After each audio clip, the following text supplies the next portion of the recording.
everyone. My name is Domenico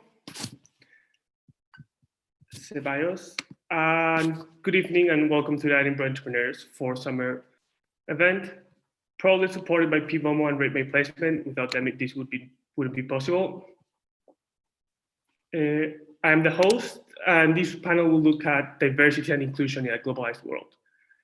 First of all, we'll explore the way in which diversity and inclusion has changed over the years. We'll then analyze the challenges that entrepreneurs and companies are constantly facing. And we'll finish this panel by thinking of the future, especially analyzing the effects of deglobalization and Brexit, and how this will improve or not improve diversity and inclusion in the UK and around the world. I will start by introducing the first panelist, Zaheer Ahmed. Zaheer has held numerous senior level positions in public and private sectors. He's currently the head of strategic delivery for diversity and inclusion at EY. He's responsible for the successful delivery of all D&I-related initiatives. He leads the race agenda for the firm and chairs the race working group. In his role at EY, he advises national and international organizations on various D&I-related matters. Zaheer spent over 13 years in the British Transport Police, serving in various departments where he worked on murder investigations and CID. He was awarded a commendation for Best Performing Officer in London. Whilst at BTP, he worked closely with the Home Office and police stakeholders on various national policy and strategies. He was a member of the 5 national police boards, and he also worked closely with the Ministry of Justice as member of the Race Advisory Board. He was also founder and president of the National Association of Muslim Police, a national support group for serving police officers and staff of Islamic faith.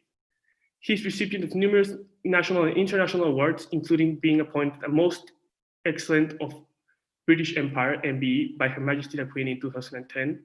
And he was invited along with other community leaders to a private meeting with Pope Benedict XVI and Archbishop of Westminster, to discuss interfaith work. He's also a serving magistrate sitting adult criminal court, board member of European Muslim Initiative for Social Cohesion, and a school governor. Zaheer, if you have anything to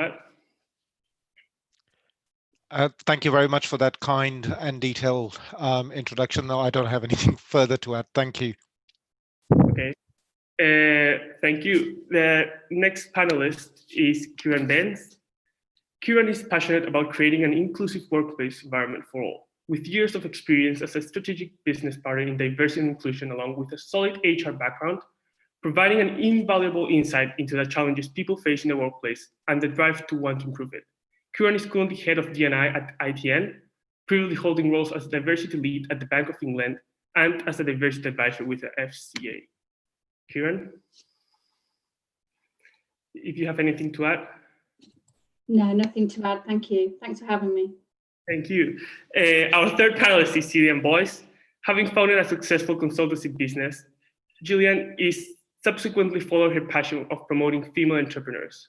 To achieve this goal, she established the Academy of Women Entrepreneurs in January 2019, which oversees a growing network of female small business owners. Throughout, female entrepreneurs have been encouraged to drive innovation, particularly through business training and coaching, whilst being a member of a supportive community. G, if you could add anything, or if that's fine with you. Hi, thank you very much. No, I think you've just given the right amount of information. Thank you. I just want to say we are currently 6 panelists, and I chose this amount of panelists. It's uncommon, but I like to hear from diverse point of views, and I think being a diversity panelist is great. So I'll move on to our 4th panelist, which is Mark Clinton. He's the founder and CEO of MAF Consulting, a specialized advisor on D&I and executive coaching. MAF supports cultural understanding and transformation within global organizations based in Ireland and Europe. Mark spent 20+ years in international financial services, 9 in London and 5 in Paris, and holds first-class honors in executive coaching from the Irish Management Institute and a master's in accounting from the University College Dublin. He teaches master classes as an associate and coaches MBA students at UCC. He's on the advisory board of the Irish Tech Society and previously sat on the board of Screen Ireland, formerly Irish Film Board, driving the Gender Equality and Diversity Committee and chairing the Audit and Risk Committee. Mark? Thanks, Domenico. You're making me sound very good. I'm very humble. Okay, then, if there's nothing to add, we'll move to our fifth panelist, Simon Fillory. Simon is a passionate inclusion leader with over 10 years in experience in directing diversity, well-being, and community initiatives. He's currently the principal consultant at Sci-Fi Diversity Limited and holds a role as a modern employer consultant with GCSK. Previously global head of diversity and inclusion at Barclays Investment Bank and head of inclusion at the Bank of England, he has ample senior experience within this space. As treasurer of the Albert Kennedy Trust, LGBTQ+ youth homelessness charities, he oversaw a four-fold increase in the revenues. Simon? Well, thank you very much for the lovely welcome and great to be on the panel. Thank you. And our final panelist is Martin Irakoth. Martin is a Burundian student at the University of Edinburgh in International Relations and International Law, and she's one of the founders of the Blackhead Movement, which is an initiative to help and end racist culture at the university. Martin, if you could speak a few words. Oh, I think you're muted. Sorry. Yeah, I was saying that's all. That's right. Okay, thank you. Then we'll be moving into the questions. Let me remind the audience that after these two questions, you'll be able to make your own the YouTube chat in the right hand of the screen. Anyhow, let's move to the questions now. My first question is regarding the past. I believe that in order to create a brighter future, we must reflect on the past, not only to avoid making the same mistakes, but also to keep doing what has been working, which is why I would like the panelists to discuss the changes that have been taken by companies and the general public since you have joined the workforce or since you became aware of D&I. Can you see a notable difference in this area? Anyone feel free to join? Here. Should I say a few words? Is that okay? Yeah, okay, I think it's a great question, and for somebody who's been within sort of a workforce or been in employment for 23 years, I can see various changes within the diversity space. I am pleased to note that diversity is no longer seen as an abstract. It's very much part of the mainstream business. More and more companies are introducing the role of Chief Diversity Officer, which reports directly to the CEO. This means that diversity departments are no longer operating from the shadows of HR or talent functions. Diversity is seen more, it's more than a strategic business imperative. It has become an essential mindset to have for not only for business leaders, but also everyone involved in the company in order to sustain and scale. I'm proud to see more women in leadership positions, increased representation of Black and ethnic minority workforce, better awareness of barriers faced by LGBT+ communities. We're having open and frank conversations on mental health and are better equipped to support those suffering from mental health. And the list of achievements, if I can put it that way, goes on. However, the progress we've made on diversity is painfully slow. We still need to close the pay gaps. We have work to do on BAME representation, particularly at leadership levels, and we still have the massive task of eliminating bias and prejudice from our workplace and society. I think we should continue to ask ourselves the question, why the progress is slow and what can we do to accelerate progress, to sum it all up. We should be proud of the progress we've made, but we must remain unsatisfied as there is much more to do and we need to do it faster. I definitely agree with you. I think there has been progress, but it's not nearly enough to what we have to achieve, especially in the 21st century. It's kind of horrible to see that things are still going on. Is anyone else keen to speak on this matter? Yeah, sure, if I may. First of all, thank you for inviting me. I don't have a diversity and inclusion expertise per se. What I do is my passion is to empower women entrepreneurs because there is need to do so. And what I can say is that probably when I started in the workforce, this was 20 years ago. And 20 years ago, there wasn't even that word, diversity and inclusion, from my experience.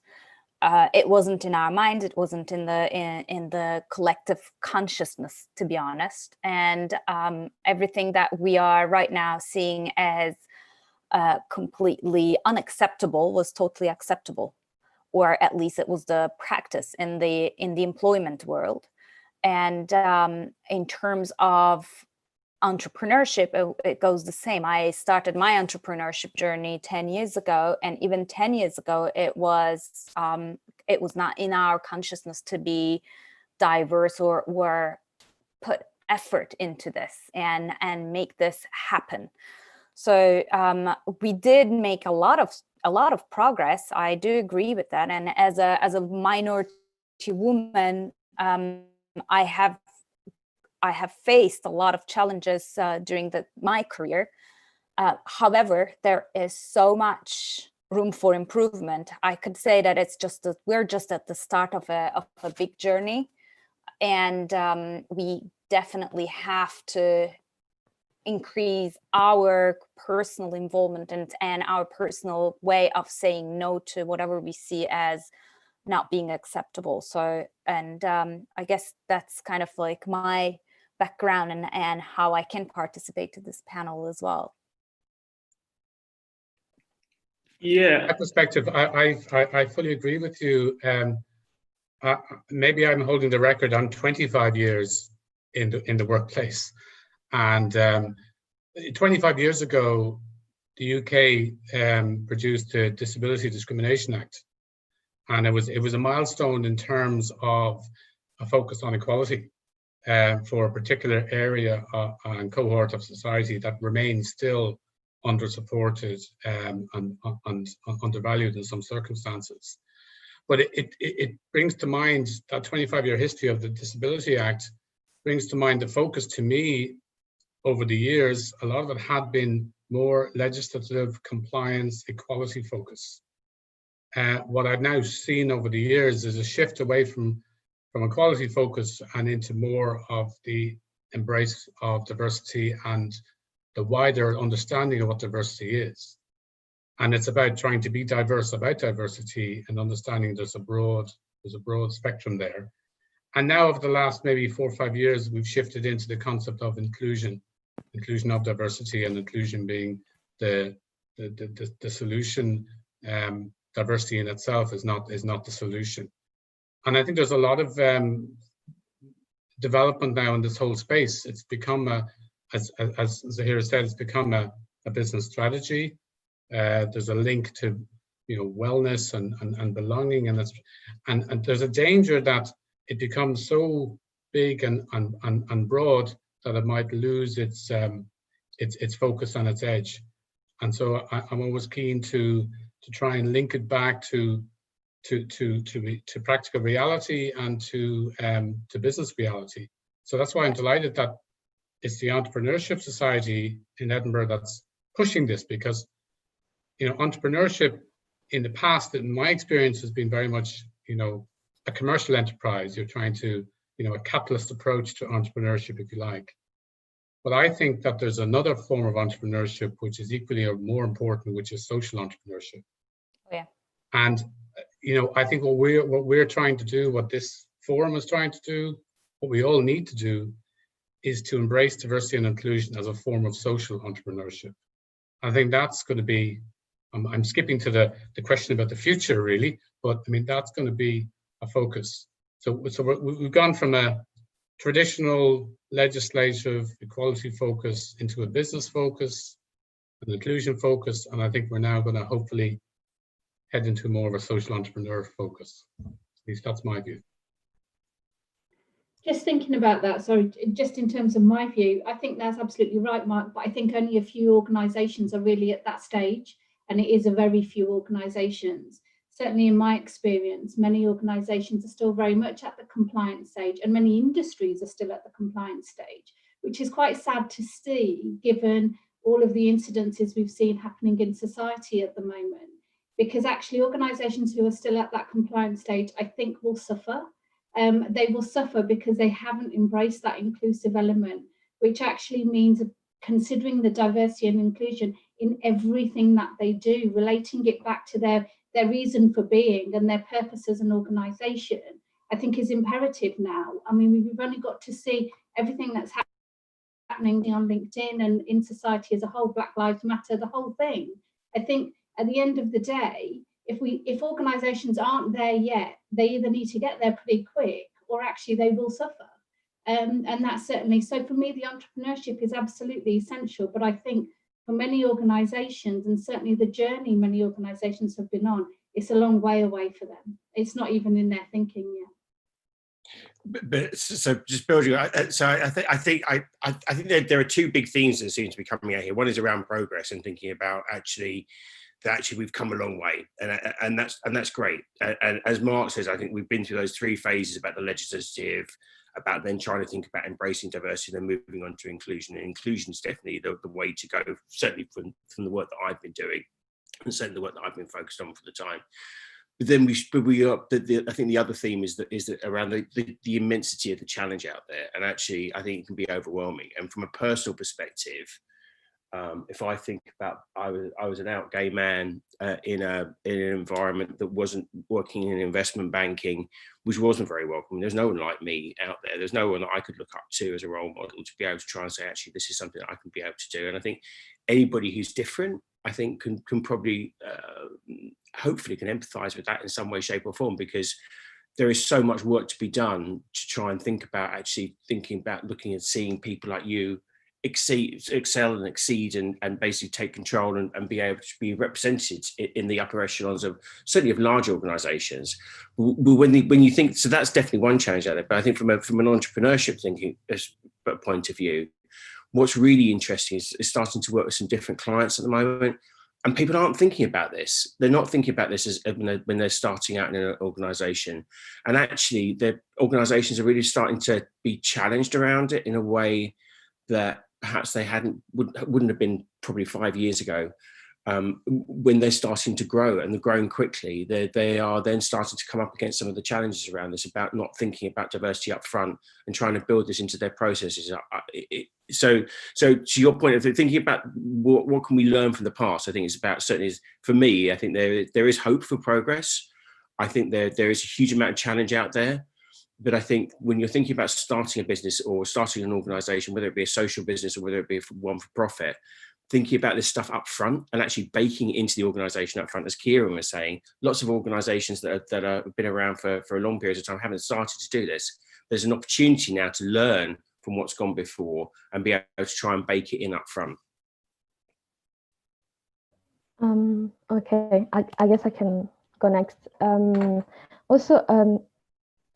To be honest, I don't have experience as like working for diversity and inclusion officer or anything, but as Domenico said, I'm involved with Black Ed movement, and which is a movement at the University of Edinburgh that was born out of Black Lives Matter, and we wanted to push the university to actually have a stand against racism on campus. And so as Simon was saying, it's hard for people from minorities to actually have people they look up to. As a Black African woman, those three identities, it's hard for me to actually have anyone. I think it's really hard to see people who look like me or like role models with those identities that I look up to. But so far, in terms of progress, we have seen that, so I'm going to speak for the university. That's where I study at the moment. So far, in terms of progress, we have seen that universities have been taking have been taking proactive measures to actually recruit students and staff from minorities groups. And also we have seen that they are trying, like for instance on campus, there is diversity officers for LGBTQIA+. We have women officers as well. We have also Black and minorities ethnic groups officers. So all of those are working with the university to try and see how they can ease the climate for minorities, not only to get them on campus, but to actually make them remain there and have a successful student life. However, as I said, there's so much to do. We're not satisfied. And the progress that hasn't been made so far, from what I see, is that we have not translated diversity and inclusion from let's get them here at the table, but also let's probably have them in senior leadership, like, or like on campus, but organizations. They get workers or employees or students who are from minorities groups, but who actually make the decision, reflect then that actually diversity and inclusion hasn't actually gone to the top. And someone actually like was mentioning how when you say invite minorities to the table, it shows who control the table. It's actually like the language itself shows that we own the table, we're just inviting you on. And I think that's where we are still standing for the moment, and decision power wise. So yeah. Yeah, I completely agree with you. If I may say a few words, I think that we have to still change the mentality of a lot of people, and we can do all the things we want by legislations, and companies can try their best. But if we, as the common people, as that everyday purchasing people, we don't change how we think, there's not going to be ever change that really matters, I think. And I think it especially shows in developing countries like mine, where the thinking is a lot still like, well, I think I don't want to say anything too controversial, but where there is still preference towards a certain gender, race, or sexual preference. I don't know. It's quite amusing that going from Edinburgh to Lima and back and forth, it's still surprising me every time I come back. Yeah. If that's all, I think we'll move to the next question, which is, I believe that D&I has improved tremendously in the past years, but there is still a long way to go before it even becomes close to perfect, as I think everyone agrees with me. I think, therefore, I would like to know your thoughts about what are some of the common challenges that you have encountered, both at a personal and as a company level, and how can we surpass these challenges? What do you think the consequences of Brexit and of other similar events will be on diversity and inclusion? And by similar events, I mean deglobalization around the world. I think coronavirus has deeply affected this. Many countries have realized they depend too much on other countries, and they're trying to change this, be it for better or worse.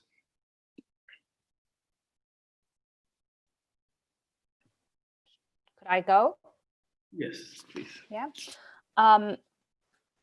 So I guess from a progress point of view, we all agree that there is a lot of progress to be made.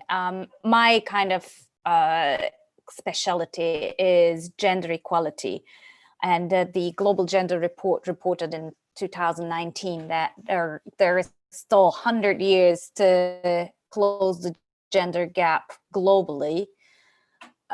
So we are 100 years away from completing the progress. And I guess just having this type of panels and talking about diversity means that we are actually in it. There's Sheryl Sandberg says in the future there will not be women leaders, female leaders, there will be leaders, because that needs to happen like that. We should, the minute we're not going to talk about diversity, or as Martine was saying, we're not going to invite diverse people on the table, it's the minute when we would have achieved this. So we're at the kind of really an epicenter of that change that is happening. But the change is happening. That's kind of probably the positive message to get out of it.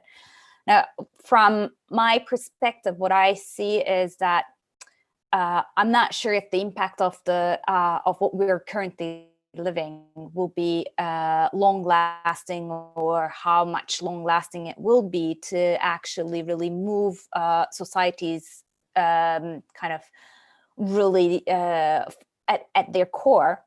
But what happened was, yes, we were distant-wise, we were separated, and maybe it became deglobal.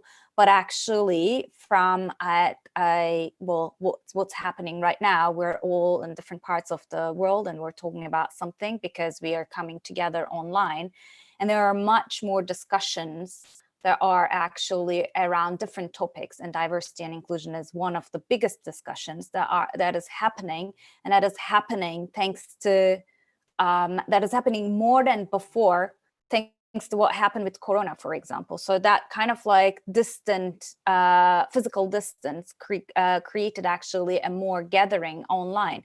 And what happened with Black Lives Matter shows us that as well. I think a lot of people felt much more connected at that moment, although we became disconnected physically per se.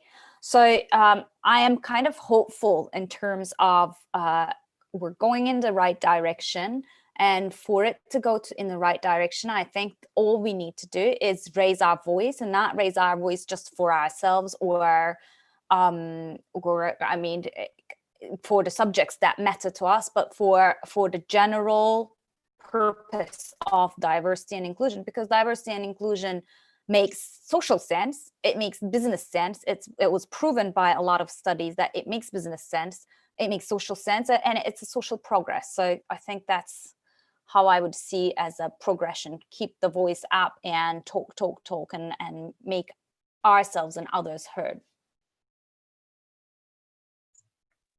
And I think, just to add on to that, I mean, one of the ways that maybe you can keep the voice up and keep the discussion is to focus, depending on organizations, but is to focus on what matters to employers, and to make it clear to them the benefits of what we're talking about here.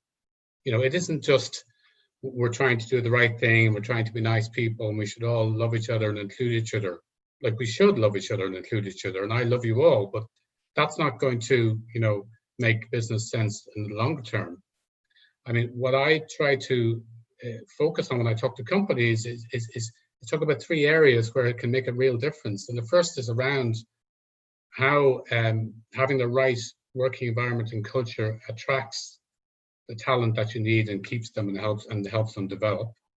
And the future of any business is made up of its people and its talent. And if you don't get the right people on board in the organization, you won't be successful in the long term. So that's the first reason for focusing on it. But the second reason is about not focusing on internally in the company, but externally to the customers or clients that the company serves. And it's about being more, if I as a customer, feel connected with the company, I feel that I feel I'm represented by that company, then I'm more likely to be loyal to that company and purchase products and services from that company. If that company is representing me, it's more likely to understand me and my needs and so on. So you can be you can have better customer preparation and service.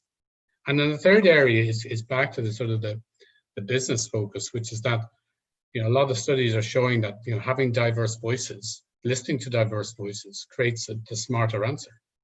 Diverse teams are smarter. Or as Tim Cook, the CEO of Apple, always says, inclusion inspires innovation. And any business, any startup business requires innovation as a spark for development, and it's inclusion that inspires that. So it's about sort of making it clear that what we're talking about isn't just some theory. We're talking about something that's going to help you attract, retain talent. It's going to help you connect with customers. It's going to help you outsmart your competition. And then with those sort of data backed up, the research backed up those decisions, companies can then say, right, well, this is really, really important, and give it the same amount of focus as they would on their sales strategy or their distribution strategy or whatever it might be. It isn't something that's on the side when you get time to do it. It's something that is absolutely central. Simon says you bake it in at the start. This focus on how do we attract talent, how do we serve customers, and how do we outsmart competition should be what you bake in at the start of your business. And inclusion is the way to do that.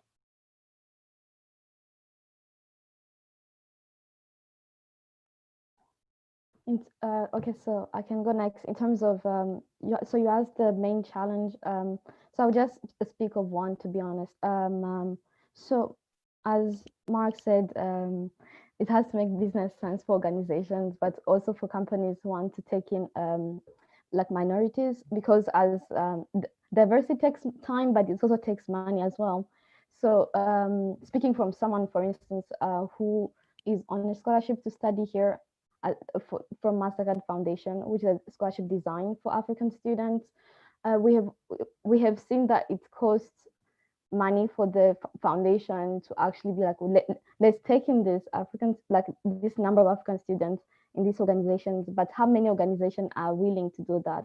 Which then comes in the point that there is few opportunities for minorities already to actually join, for instance, the workforce, or to even join education. And that becomes for us an extra work to do, because we know how much it takes them time and money to actually make those opportunities for us. So because already the main door of like workforce or education or anything is not designed for us, there's many reasons. There can be reasons like we don't have probably equal access to information, structural bias. There's so many issues that makes us not being able to compete with others. So, and the few opportunities that exist, it's hard for us as well. So I will give example, for instance, the sponsor visa for international students. I don't know, probably Domenico knows about it.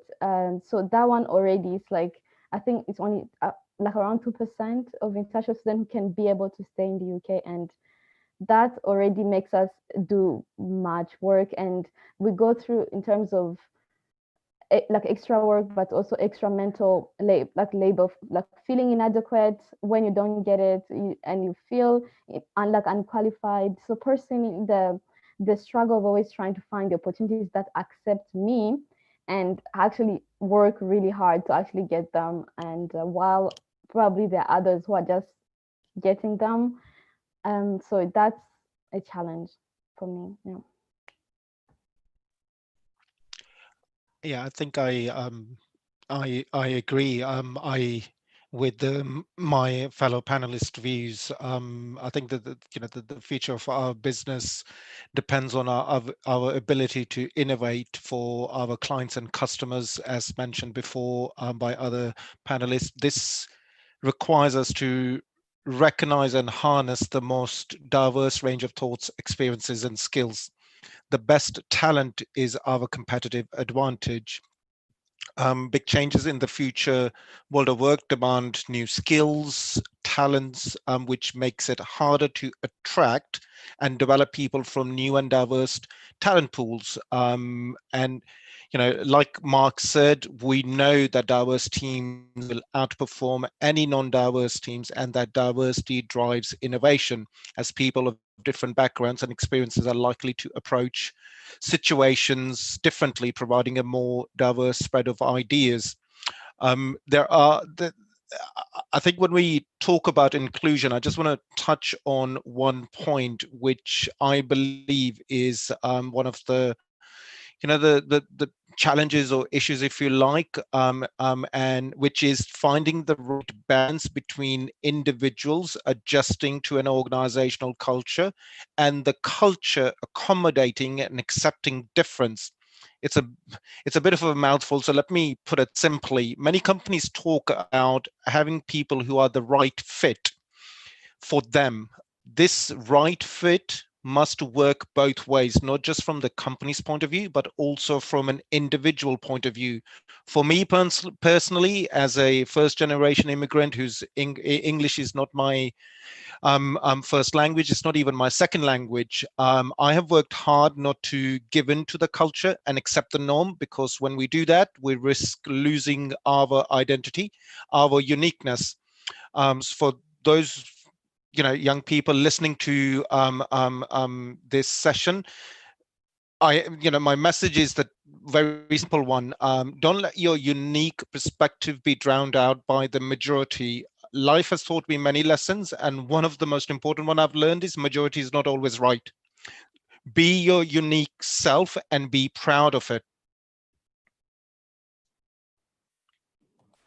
I would completely agree with you, Zaheer. I think, and that's something that organisations need to learn, because that's where they get that competitive advantage. Because if they can harness that unique self that individuals bring to an organisation, instead of dampening it down and almost forcing people to conform to a culture and an ethos that they have built, often from a position of bias, actually, and a historical position of bias, then they'll have a much better competitive advantage.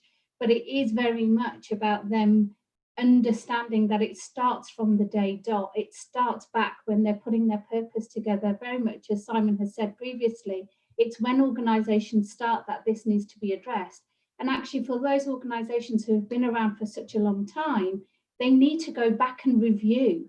They need to go back and review. They need to take their people with them and ask their people to review their purpose, their objectives, their mission statements, and say to them, what does this say to you as an individual, and how can we use this mission statement or these visions or these values to actually bring the best out of you, because that's where we will have a competitive advantage.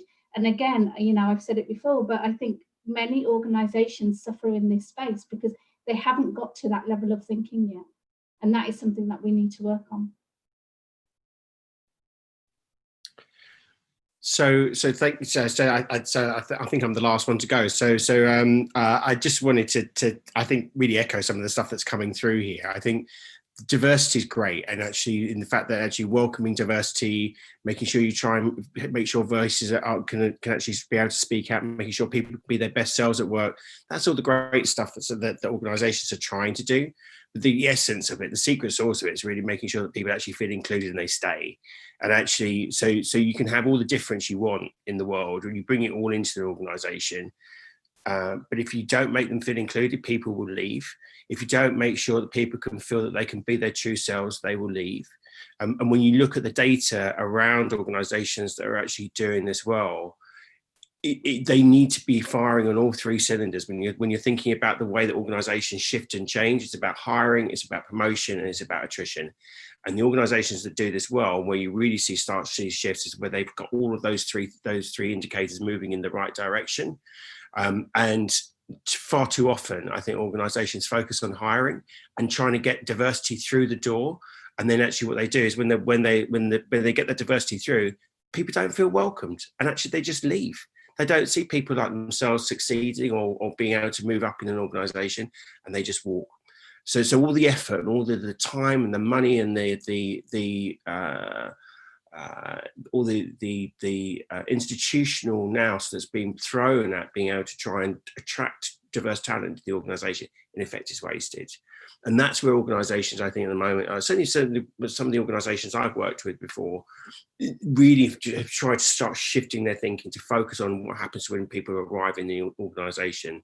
We did some great stuff at the Bank of England where we were thinking about cognitive diversity. So I mean, we've been talking here about gender diversity, we've talked about ethnic diversity, but actually when you're thinking about getting the best out of teams, and we've talked about diverse teams being able to deliver real creativity, it's actually where the way people think, if you can get people who think differently within teams, that's where you get that real spark that will create real true innovation.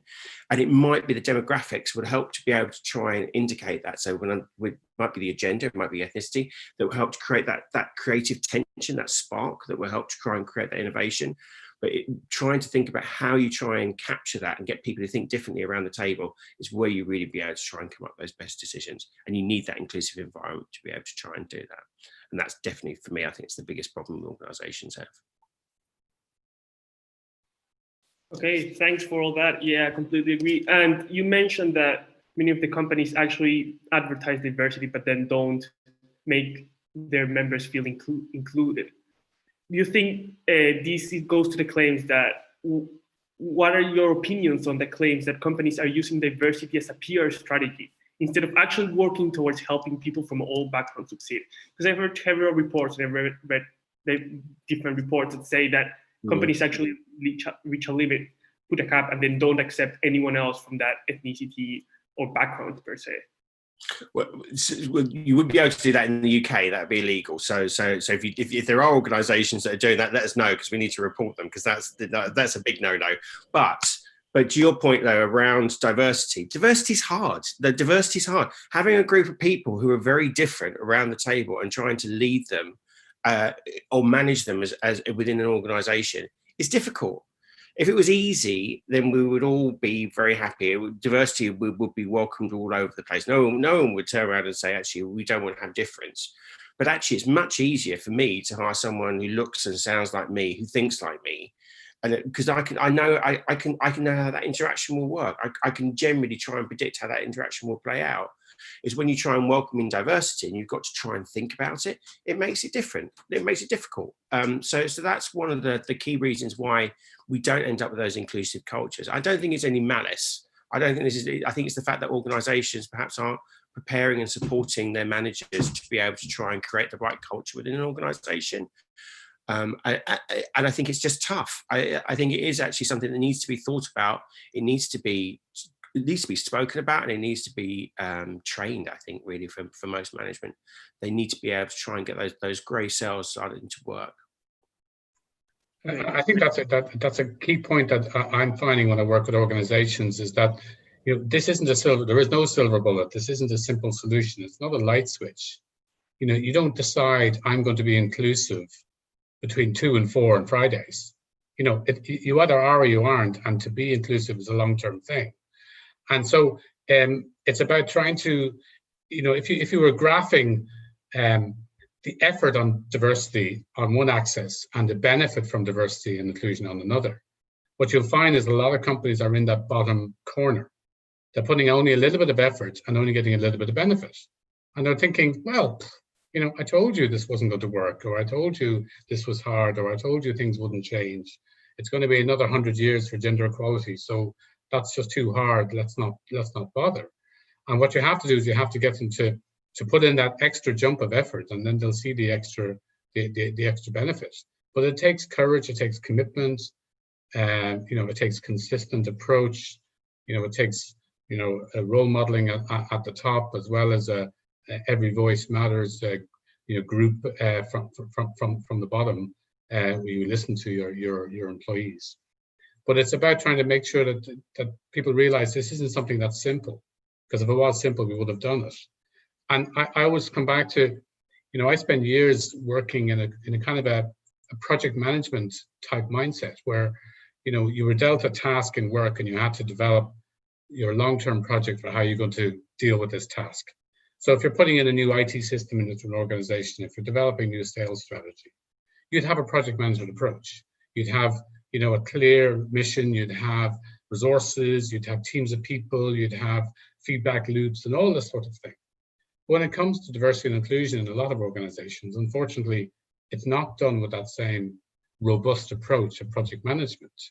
It's done as, oh yeah, well, you know, Mark does that on top of his full-time job. Or we have one person in headquarters who does it and tries to tell people in all these remote locations what they should be doing. And of course, it needs to be given the same amount of project management approach as you would for other big transformations, because at the end of the day, for inclusion to really happen and to be sustained, you're requiring a transformation in the organization. And so you will get the huge benefits, but there is that effort that needs to be made, and that consistent and structured effort that you would do for other business priorities. Why not do it for this one?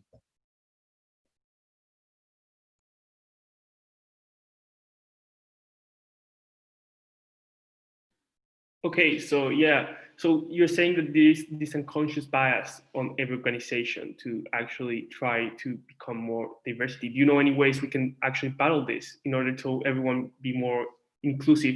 Even if we don't want to, we can sometimes get, as you said, we can choose people we identify to. Do you know any things we can do to get this through? If I may, from an entrepreneurial perspective, entrepreneurial word is a little bit different because there's not one organization. There is nothing that actually controls how diversity will work in the entrepreneurial area. There's no one who says, okay, there should be more inclusion in terms of entrepreneurs. Well, I mean, there are some funds and some government-backed projects that allow a little bit more gender equality, maybe. But if you go in front of an investor, if you are a white male team, there are chances that you're going to get investment. And if you are a woman, and especially a minority woman, then the chances go to below 0%. So this is the reality of it. And there is no kind of regulation that you cannot go and tell to anybody and say, please, actually, can you help me? This investor didn't give me money, or this fund is not helping me. So I guess in that sense, my only solution again that comes to my mind is really raising the voice of what's happening out there, and putting people naked in front of what they have been doing. This happens constantly to really good projects with diverse teams behind. The really good diverse teams go with projects that are amazing, but because they're diverse, they don't fit the criteria of that fund or the VC or whatever, and that's it. That goes down.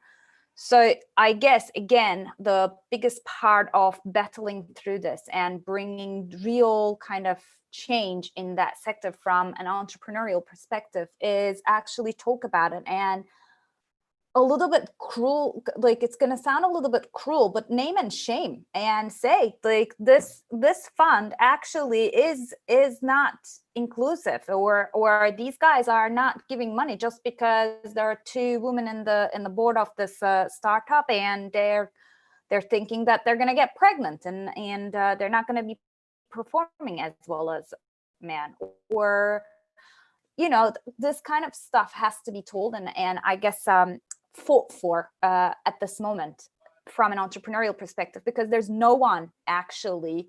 There's, you were talking about, I think it was Simon who was saying, this is not legal, you can actually report this. In the entrepreneurial world, there is nothing like this. There's illegal things go on. There's no one to report to, and the investor can say, that's my money, I do whatever I want with it, I'm not going to give it. So, and the only way to do it is to increase the public awareness around this, and actually make them aware that at first, diverse teams make better money for their money, and secondly, this is socially, politically, economically unacceptable. So that's the kind of entrepreneurial perspective, I guess. Oops. It's okay, I give way. Go for it. I'll be short. I just wanted to really agree with Susan, because I've seen the method of naming and shaming working, because there is no legal way to report cases of like bias like that. And so we have gone through that as Blackhead movement at the university. And when we started our movement and we had petition of over 8,000 signatures in a day, we asked the university to us, because we had been sending emails for like days, and we realized that we'll never get through. And what we asked was our white friends at the university to actually send the same email at the university, and they got replies within like few hours. And we went public, we posted the emails, and we were basically naming what it is. This is unconscious bias. You don't answer to Black students, but you answer to the same email, and you give credit to the white students, and who did not do anything. And they were saying clearly, like, we are just allies of this movement. And so we received an email like an hour after posting that, and people actually signing saying the university should really check their own implicit bias within like the leadership. So basically we have been doing that, and we have had so much struggle going forward, and always meeting those microaggressions or bias that we cannot actually report. But the way that has worked for us so far is calling people out, but also seeking help from not only us, because our voice cannot be heard, but if other, like for instance, like a non-minority or the majority actually stand by and say this is not right. So for instance, if it's a group of investors, if one of them is like, oh, I think this decision was biased in this and this, so they start breaking the silence, because there is someone say silence is also violence. So each one can just use their voice, whether they're minorities or they're majority, whenever they see like unconscious bias like happening.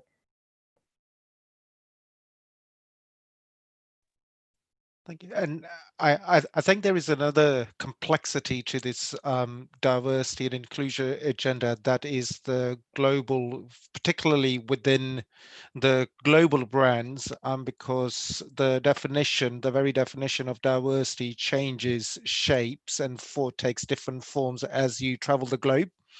And you know, and I feel, you know, I think Mark mentioned earlier, there's no silver bullet. You know, we've grappled with diversity and inclusion for decades in this country, and it's the same. We're beyond this country as well, in the sort of a global international context, and for global brands where, you know, their colleagues might be, you know, overseas hires, where, you know, they might be working in the UK, and the next minute, you know, they might be working in a different part of the world. It's not as easy as many believe, that you can just, you know, switch on and off, and, you know, using Mark's example, to just fix the diversity and inclusion. Diversity, you know, is much more than just the representation, you know, going back to Simon's point. And I think there are common themes emerging from, you know, the panel, you know, that we are saying, that, you know, what we are talking about. So I find it, you know, I find it interesting that, you know, we get asked that, you know, why can't we fix? Yes, I would love to fix the challenges, but, you know, the beauty of diversity is that, you know, everybody comes from a different point of view, which is their unique point of view, and finding consensus at times amongst various different groups also becomes a challenge. You know, ultimately we all want the same thing, but, you know, the direction of travel, you know, you know, it's not agreed upon quickly, and you know, by getting the sort of majority to agree. So I there are a number of challenges. One thing that comes time and time again is the various different new terms that have been introduced within the diversity space, and many of the colleagues I connect with outside, within my network, they don't even, you know, forgive me for saying this, but they don't even know the difference between equity and equality. And then, you know, we've got white privilege, we've got anti-racist, we've got microaggression, unconscious bias, the list goes on. So, you know, there is this constant raising of awareness piece, that we need to keep talking about what the basic definitions of some of the most commonly used words within the diversity and inclusion space, which takes us back to the beginning. That's what it feels like. So, you know, it's, you know, I do ask myself that, you know, we're so busy dealing with or trying to change day-to-day behaviors. You know, we're not thinking about true innovation. We're not thinking about the role of technology within the D&I space. You know, what is new, what is next? And I you know, I think as D&I professional, we should, you know, really try to find some space and time to think about what's next, what's new, and what is true innovation, what true innovation means within the D&I space. I have my own views on it, but I'm just gonna pause there.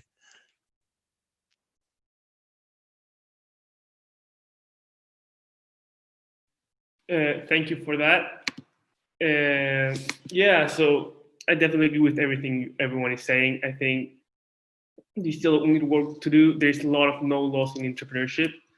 And I think as we are on time, I think we should pass to YouTube questions. So I just want to thank Celia for her time and perspective. She has to leave a little early, but please let's move on to the YouTube comments. Thank you, everyone. Thank you for inviting me to the panel. Bye, it was great to meet you all. Thank you.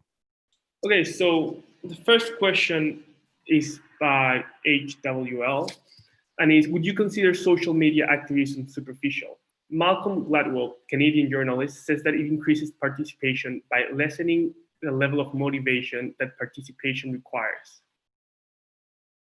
Does anyone want to help in that?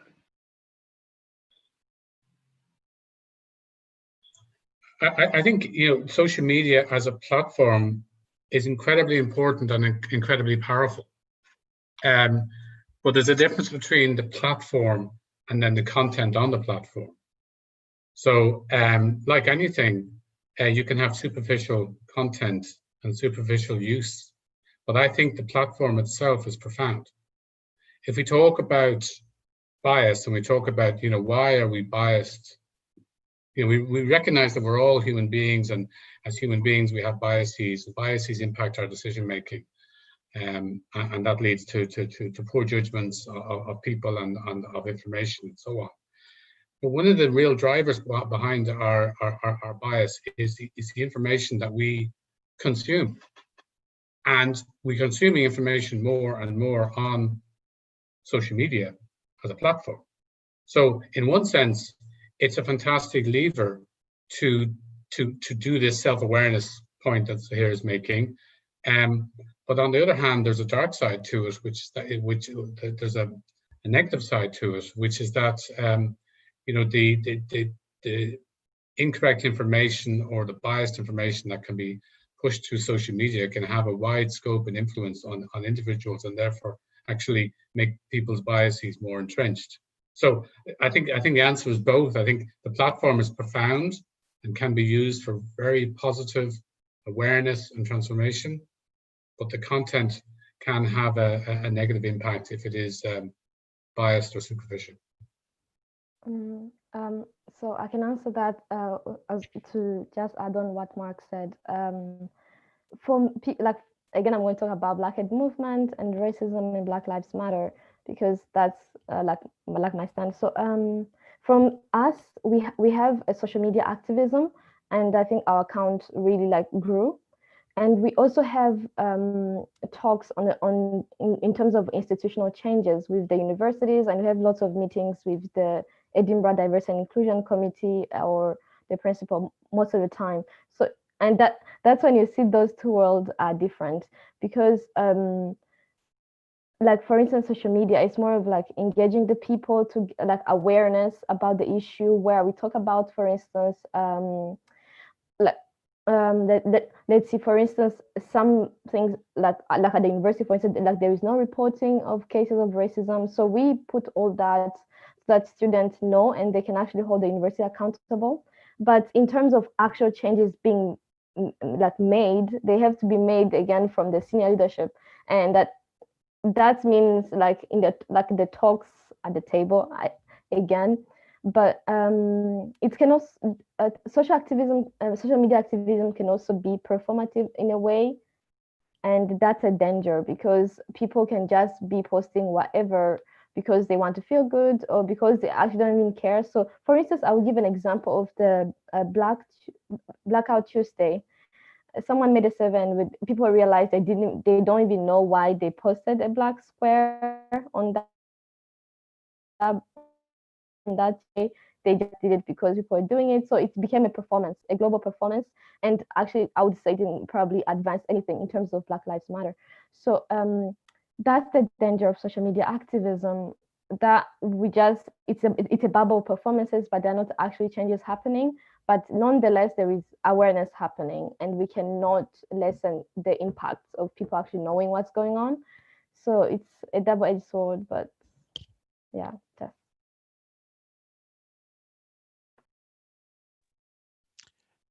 Yeah, I think that social media is incredibly powerful. I'm gonna once again echo Mark's word, because he's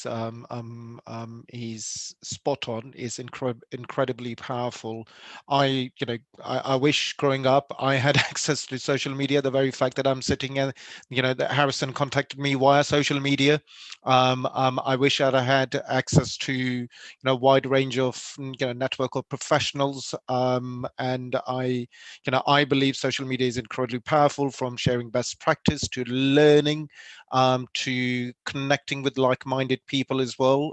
But there is a downside, and I'm not going to go on too much about it because Mark talked about it. But I rather we focus on the power of social media to connect people from the point of view of sharing information, sharing genuine, reliable, factual information, in accelerating learning and connecting like-minded people. So those are the sort of some of the advantages and benefits of social media that I focus on, and why I use one of the main platform that I use is LinkedIn, that's how we connected. And so that just, for me, it's incredibly powerful, and it must be for many individuals out there, particularly young people who contact me on daily basis.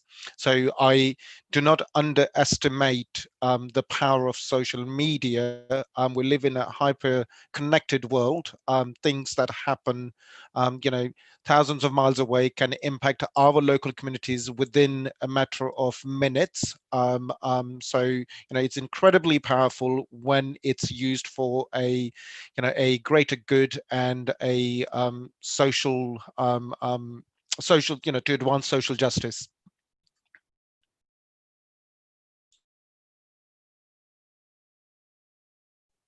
So my view, I have to say I'm not a huge social media fan. I do use LinkedIn primarily, but I think for me, I think that there are a number of negatives around social media. I think there's a real danger of living in an echo chamber. And basically you shout out, you end up listening to and liking and being friends with people who think like you and sound like you. And actually, I think that's probably one of the reasons why we're ending up in a much more divided world. But that's certainly my viewpoint, that people are becoming much more strident, and they're just hearing the same people who think in a similar way, and they're not being challenged around where they are. And I think that's a real divisive thing when we're thinking about trying to be inclusion. But when we're talking about the essay question around, there is also a laziness. I think there is partly a laziness around it. So it does raise awareness around the fact there's issues out there, but actually just clicking a like on a post, or sharing a post, or putting a post up, even, it's different to, I think, from, maybe I'm showing my age, but certainly when we were going out and campaigning and taking to the streets and trying to be a bit more of a grassroots effort. I'm sure it helps to be able to try and organise those things, but certainly when we were campaigning about Section 28 and all those sorts of things in the early 90s, whatever, I don't know, it felt like there was much more conversation around stuff rather than it just being rather superficial. But again, I'm of a different age group, and I'm in a different space. I'm not someone who's using social media on a regular basis, so I'm probably the worst person to be able to try and answer it. So I've probably been quite strident there about it, about the negativity. I'm playing devil's advocate. You see, I'm playing the other side there to your answers there, Mark, and see here. Okay, that's great from all. Yeah, I definitely think that, as everything, there is a positive and negative side, so we need to use it cautiously and be aware of its effects. I know for a fact that I also know that a black square that was posted had actually some negative effect as well, because it buried all the news that were being reported. But yeah, thank you. So we'll move to the next question. It's specific for Martine. So, but everyone can feel free to step on. What feasible steps do you think could be taken at the university to make sure that international students are given equal opportunities? So the steps, I would say the first steps that the university hasn't considered, again, it's to have a system that is sustainable for diversity and inclusion. So far, for instance, we can see that diversity and inclusion, it's more of like a free card, just add work. It's not quantified. There is no accountability. It's not funded, and not transparency. And it's just left to international students or minority groups to just take care of it, because they think that's our issue. So far, the first step is to acknowledge that there has to be a system that we can see numbers, we can see the money actually being put there for international students. So we have outlined lots of steps in our open letter that we sent to the university, and we made it public also on our petition. You can find lots of steps, for instance, supporting international student initiatives, having reporting systems for cases of hate crime at the university, whether based on gender or race or ability, and having counseling services especially for BME students as well. So there is a lot of list of steps we have actually given the university, but the first and fundamental is that we need to have the base on strong, because they can just put on certain aspects just to be seen as if they're actually doing anything for international students, when they're not doing. They just want to get away with it, like PR stunts. We know them. So there has to be really a system of like diversity and inclusion. Okay, thank you. I think if no one has anything to add, because it's a university question, I'll move on to the next one, which is Boris Johnson has claimed that Islamophobia is a natural reaction to Islam, and in 2005 he wrote that Islam is the problem. Has anything been done to combat Islamophobia in business? And is enough being done to encourage the inclusivity of Muslims, especially female Muslims? Can anyone?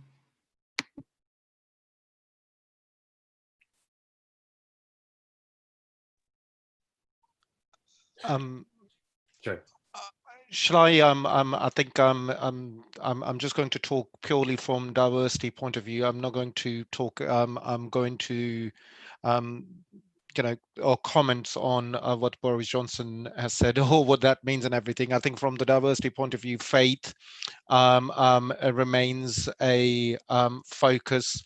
By when we talk about diversity, faith is one of the strands, and there's been a significant investment in accommodating colleagues of all different faiths. The introductions of I go back to my days in the police service. The police issued hijab was a significant milestone for Muslim women to wear, and it was a police issued one, so they didn't have to bring their own.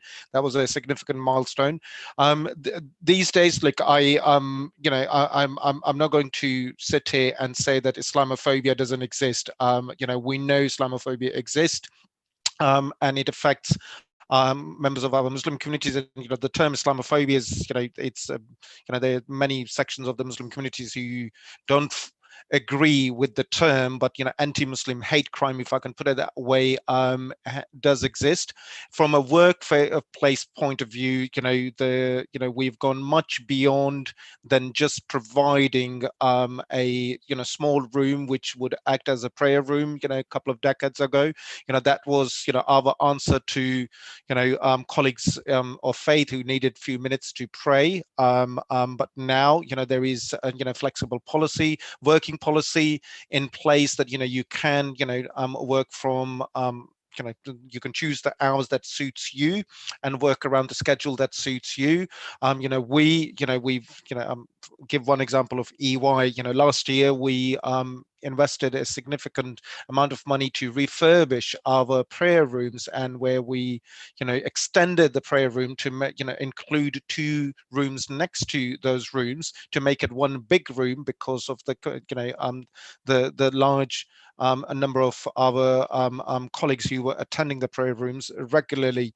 I feel we've come a long way. I think the prejudice against the Muslim community, I believe, let me rephrase that, I believe the prejudice against the Muslim community continues to exist, and it in the society, more than at the workplace, but I take on board that if it's in the society, it will manifest one way or the other in the workplace as well.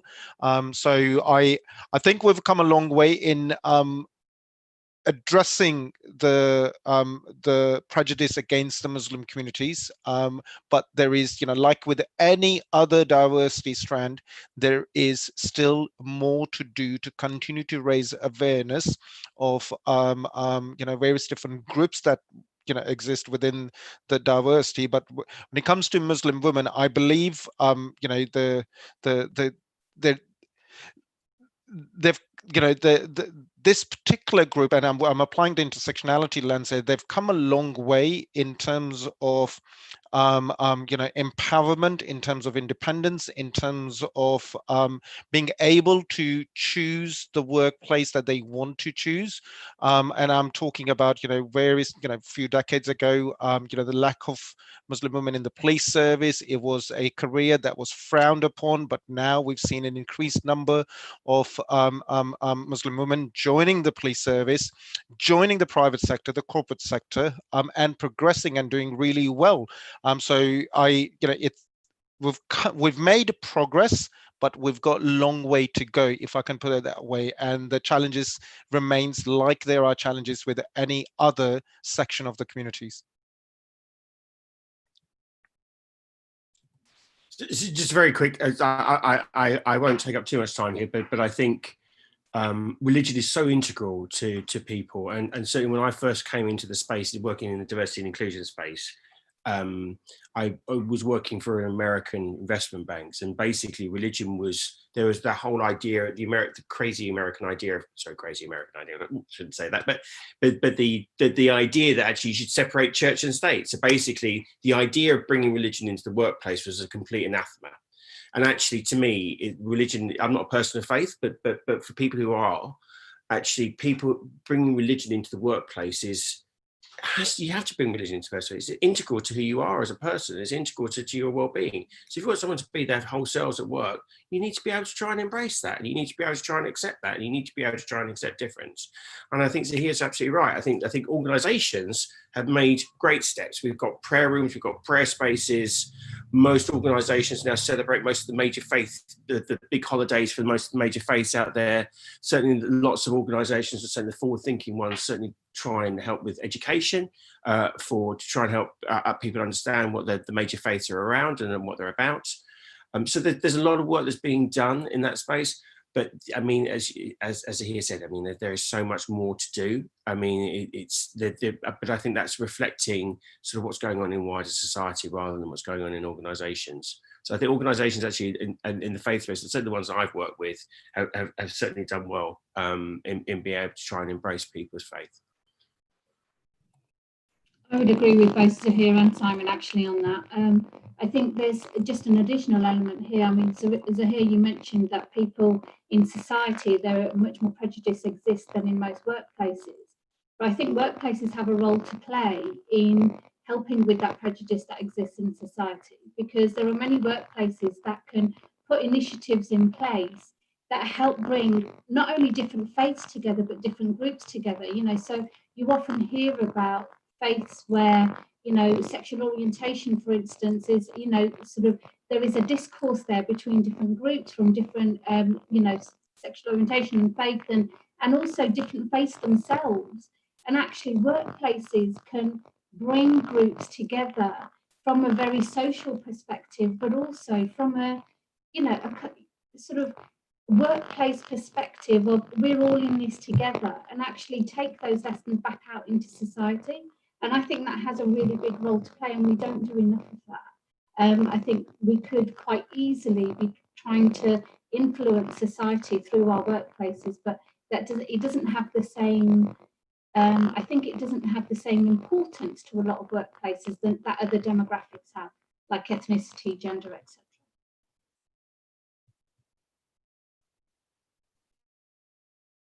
Okay, thank you. Yeah, as we have said all over the panel, I think there's still a lot of work to be done, and there has been improvements, but they are not nearly enough to what we need to achieve.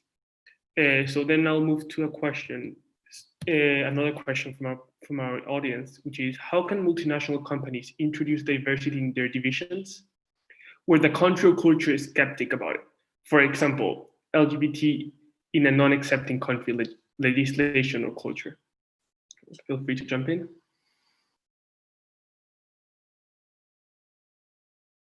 So I could certainly talk from experience there, because I used to work for Barclays, and Barclays operates in a whole host of countries across the globe, and I was the global LGBT lead. So looking at actually how we try to react to changes in legislation.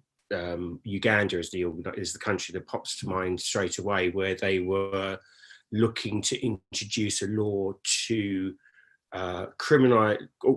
homosexuality was already criminalized, but they're actually looking to introduce the death penalty for homosexuality, and also to make it a crime for people who knew that someone was homosexual not to report them to the police. So you could go to prison, I think, for up to 5 years was the intent.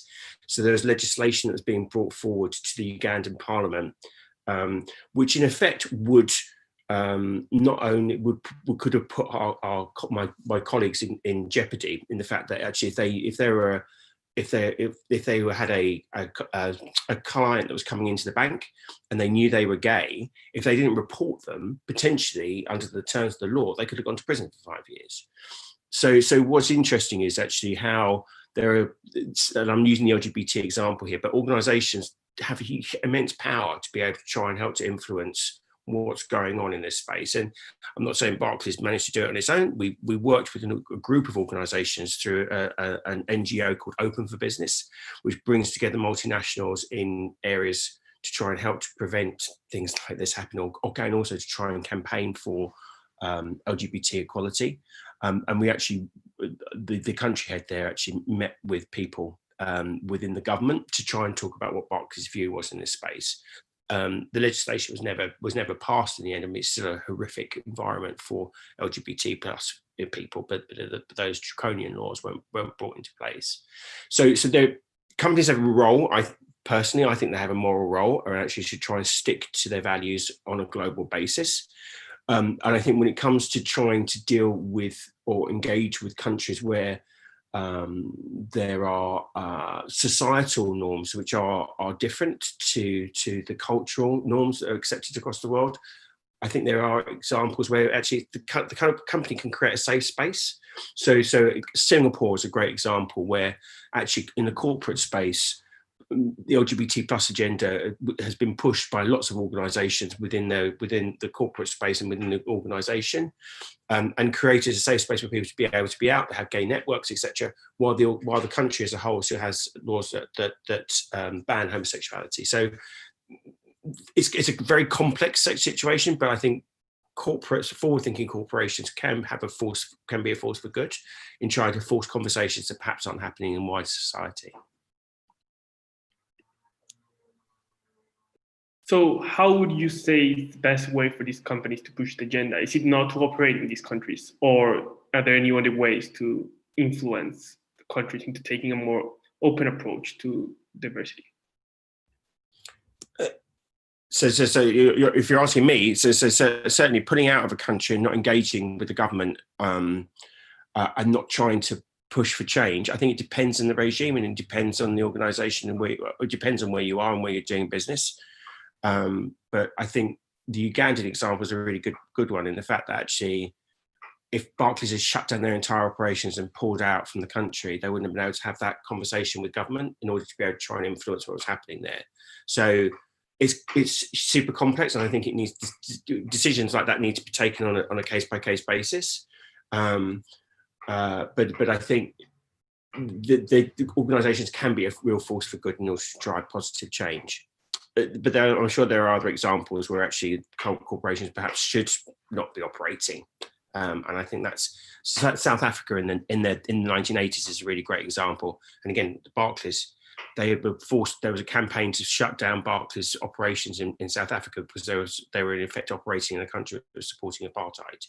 There's a really good example where local people were actually advocating for people to be able to try and pull out their business in order to try and put pressure on the government to change.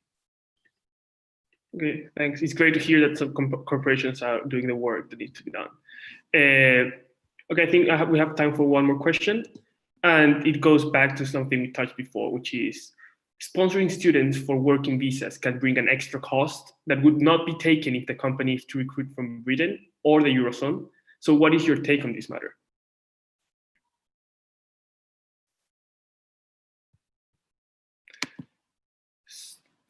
So personally, for me, coming from Peru, it can be quite hard to find an internship or a job, because it actually brings another cost. But I think we make that cost with our uniqueness, with unique point of view. We bring experience that almost no one has known before.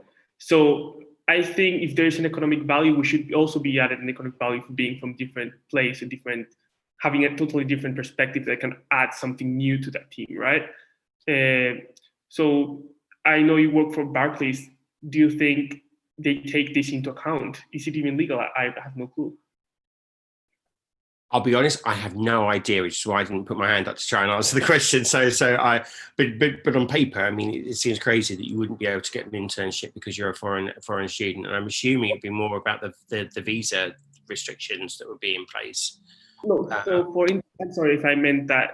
For internship, we don't need a visa at all. I think we can work, but I have heard reports that banks normally do work towards getting you a sponsorship, but you need first to get the internship. My question is more regarding, do you think it can be harder for an international student? Because the bank also takes, I guess they take into account, I have no clue, I'm just speaking what I think, is that they believe that maybe they will have to sponsor that, which will bring a cost and also a lot of paperwork. Do you think this matters when they're taking decisions in general?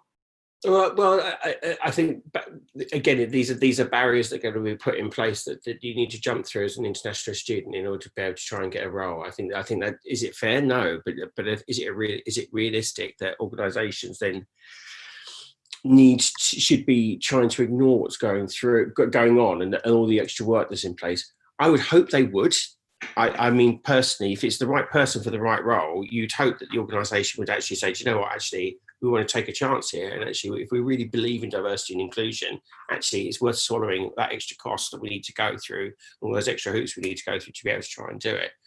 But you can understand from if you're sat in that seat, though, and you've got to spend an extra couple of days to try and get all the paperwork and everything agreed for someone to come through, that's a lot of time for someone to be able to try and commit. So I think my hope would be that organisations would take the risk. My fear is the fact that actually people would say, oh God, I've got to take an extra couple of days to try and do this, and actually they won't take the risk. And this is where you need really good HR to be able to try and hold them accountable, to try and make sure that they do the right thing.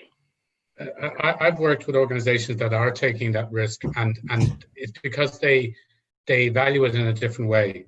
So there's a global organisation called Sodexo, for example, a huge organisation, and they've been at the forefront of diversity and inclusion since the beginning, and are really excellent. And they make a point of trying to, as you say, Domenico, saying they want to get the best people, and they want to almost positively discriminate in a sense to enhance their internationalism of the applicants, because they can see a longer term benefit of that in the organization, because they want to not just get the diversity in the door, as Simon's saying, but they also want to promote and develop these people over the longer term. So that 2-day investment that Simon mentions is paid back 10 times over when they have a career in the organization, and they realize that, and they say, in fact, not only is it paid back 10 times over, that individual can often be more committed and more loyal to the organization because of the effort that's made on their behalf, and the impact they can have in the team in which they work can also help raise the whole team's understanding of international issues, and raise the whole team's performance. So there's actually a quantifiable business case that can be developed to say that short-term investment of the extra hassle, if you like, actually pays back multiple times over. But it takes an organization of scale. When I worked in the AXA group and managing diversity and inclusion, we were hiring 16,000 people every year. 160,000 workforce, 10% turnover. So when you're hiring 16,000 people every year, you're hiring a lot of international people. You're dealing with students, you're dealing with graduate programs and so on. And so you have perhaps the economic luxury to make that extra effort and have that longer term view. It's harder if you're an organization of 5-6 people trying to hire another person. And I can understand the practical barriers. But when organizations have the power and the longevity of economic approach, then they do benefit and they see a value in it, and therefore it's no longer a barrier.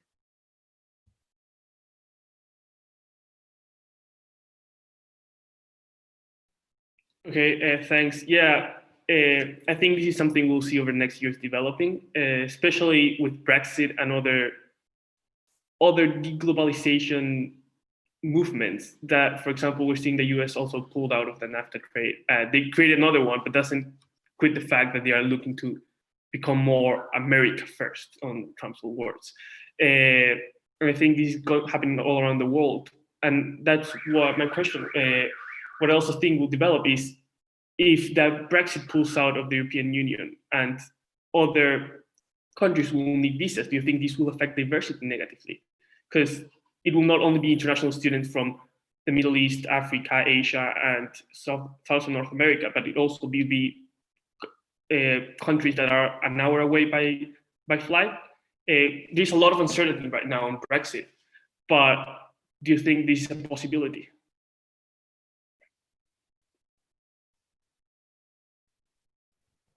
It's definitely a possibility, but I think in organisations where the diversity of lots of different people and from different backgrounds is proven with, the diversity business case, the inclusion business case is proven in a lot of organisations. I think many organisations will fight to keep that diversity and actually invest in it. So yeah, it's a risk, but I think it's definitely one that many organisations will think about trying to take. Yeah, I agree with that. I think Brexit is a huge topic and requires a more sort of detailed discussion. But and I'm not an expert in Brexit or the forecasting, the sort of the post Brexit, what the picture looks like. But I can see that the post Brexit world, the focus shifting towards homegrown talent more than ever before. More investment in apprenticeship schemes, employability initiatives, and so on and so forth, especially when the new points-based visa system kicks in, which I believe is in January next year. So again, this is just my my belief. I do think that the organization will look more and more internally rather than externally for their talent, and there will be a long-term investment internally. Whether the pipeline can talent pipeline can support the demand, it's remain to be seen. And I agree with Kieran. I do feel, I think it will likely to have an impact, particularly for big organizations, global brands, which hire overseas hires, in hundreds, if not thousands. It is likely to have an impact on the diversity of the organization, because more and more people will, I think the focus internally will allow us to look at the long-term talent supply line, rather than just looking for whenever we win a new contract, or there is a new client that we've managed to win, let's just advertise in a country that is in a different region of the world, and just parachute people in from a different country. So I think there would be more investment in the UK talent pipeline, going way beyond just the university and the graduate talent pool, but look beyond, even towards the sort of college, and if not towards the sort of the primary the secondary school level as well, to ensure that people continue to consider professions such as ours, the one I represent, going forward. So I think there will be a focus internally rather than externally. But then again, what do I know about Brexit? And it all remains to be seen. But I'm cautiously optimistic. Okay, that's good to hear. I think that's a great way to wrap up the panel. I just want to thank you very much to all the wonderful panelists that we have had today. I have definitely gained a lot, and it is incredible to hear from so many people that truly want to see change in the world. Thank you very much, and take care.